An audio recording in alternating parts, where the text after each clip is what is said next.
왕정의 시작 이야기를 사무엘상 8장에서 31장 말씀을 통해서 한번 살펴보겠는데요. 첫 번째로 왕을 요구하는 백성입니다.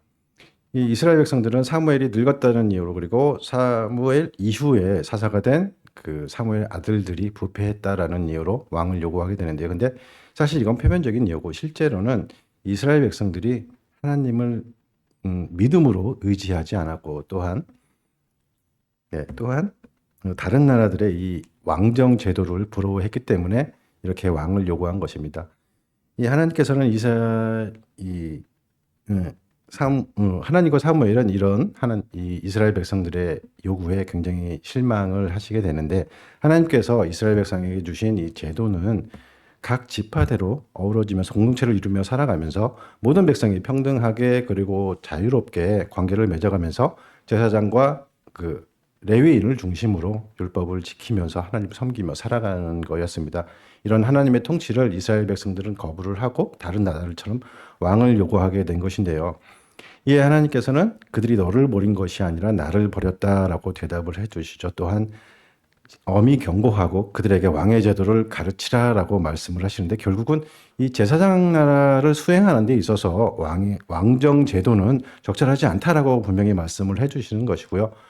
여기서 이제 제사장 나라를 살펴보게 되면 제사장 나라 같은 경우는 모든 백성이 제사장 나라의 거룩한 시민으로서 주님의 백성의 신분을 갖게 되는 것이겠죠. 또한 그 모든 공동체로 어우러져 가면서 사회적 약자 배려를 우선시하는 그런 나라, 이웃과 나눔이 있고 민족과 평화가 있고 또 하나님의 용서가 있는 그런 나라인 반면에 왕정 제도 같은 경우는 뭐 말 그대로 왕이 그 나라를 통치를 하게 되죠. 그리고 이 모든 백성들은 왕의 소유물로 전락되어서 노예의 신분을 갖게 되는 정말 계급 사회에서 강자 중심의 명령을 통해서 경영이 되는 나라가 바로 왕정 제도입니다.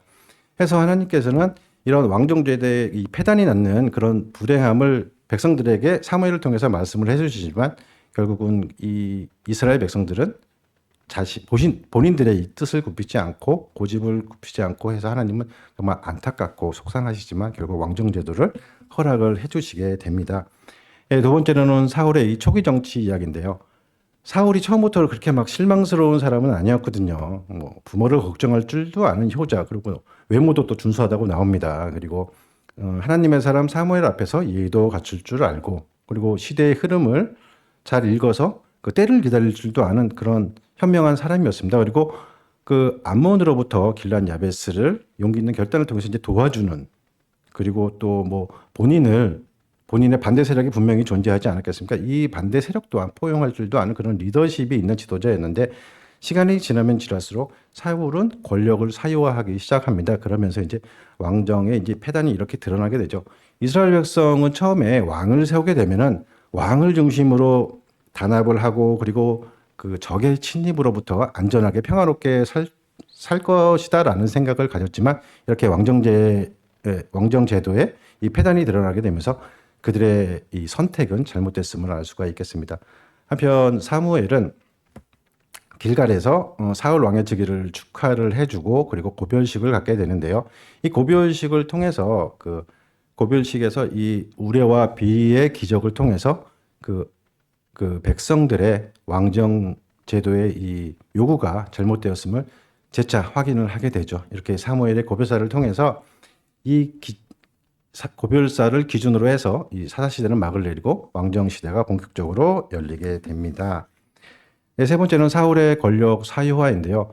안타깝게도 진짜 왕이 된 지 2년 만에 사울은 변해버리게 됩니다. 하나님의 마음보다는 이 백성들의 마음을 두려워한 나머지 정말 제사장 나라의 법을 어기고 제사장이 없음에도 불구하고 본인이 직접 제사를 드린다든지 그리고 하나님께서는 분명히 아말렉을 진멸하라고 말씀하셨는데 사울 본인의 판단에서 이제 대충 마무리를 지으려고 하죠. 뭐 그러니까 아각 왕을 살려주었다든지 그리고 빼앗은 소유물 중에서 하찮은 것들만 없애고 귀중한 것은 뭐 따로 남겨두는 이런 모습은 결코 하나님께서 원하시는 모습이 아니었기 때문에 사울을 왕으로 세우신 것을 하나님께서는 후회를 하십니다.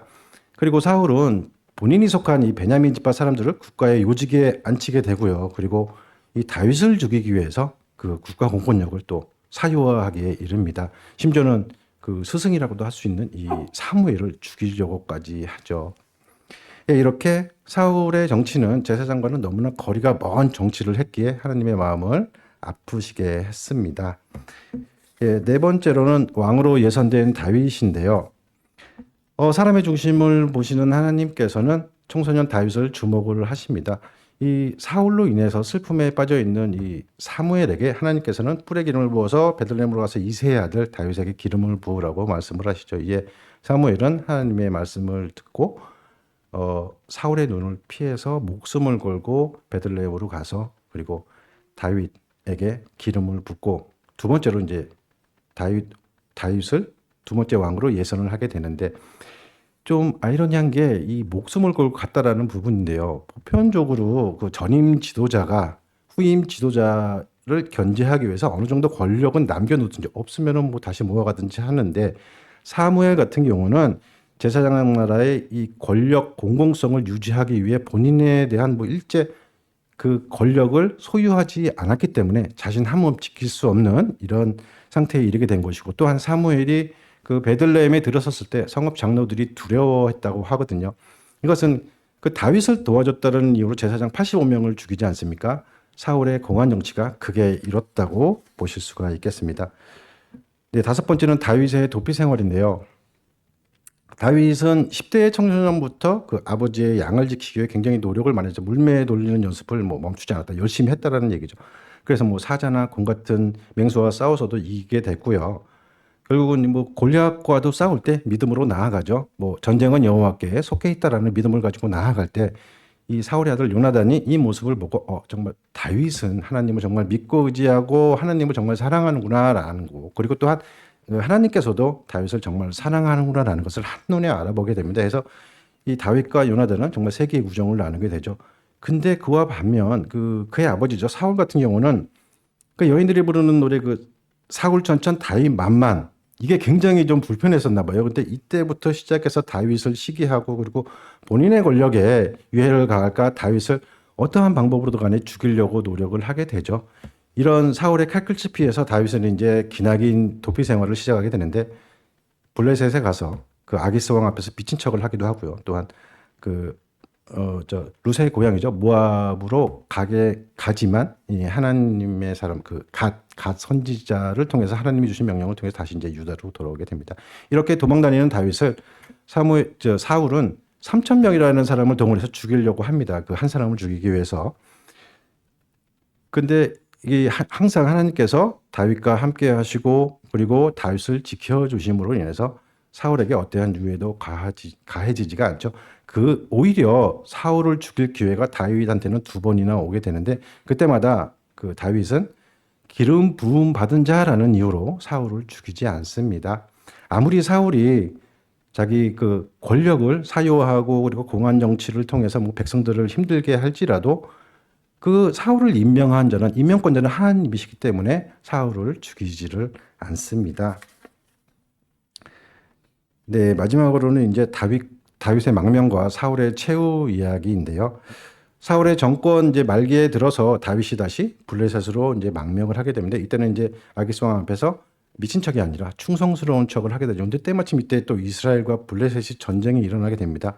어떻게 충성스러운 척을 했으니까 이제 이스라엘과 싸워야 될 그런 위기에 처해 있게 되거든요. 근데 다행스럽게 블레셋의 방백들이 반대를 하게 되죠. 그래서 이제 전쟁에서는 참여를 하지 않는데 이 전쟁에서 이스라엘이 안타깝게도 패전을 하게 됩니다. 그래서 그 왕자 3명, 요나단을 포함한 3명이 전사를 하게 되고 그리고 사울 또한 80세의 나이에 자결을 하면서 이제 생을 마감하게 됩니다. 이때 이제 블레셋 사람들은 사울과 그 세 아들 3명의 이 왕자들의 목을 가지고 이제 블레셋으로 가고요. 목이 없는 이 시신은 갈바산 근처 벳산 성벽에 못 박아 놓습니다. 정말 이런 처참한 상황 속에서 40년 전에 자신들에게 이제 은혜를 베풀었던 길르앗 야벳의 사람들이 와서 그 목 없는 시신들을 수습해서 장례 지내는 이야기, 뭐 이런 은혜를 갚는 이야기가 사무엘상 마지막 장에 등장을 하게 됩니다. 이렇게 사울의 정권이 막을 내리게 됩니다. 예, 왕정 시작은 여기까지입니다. 감사합니다.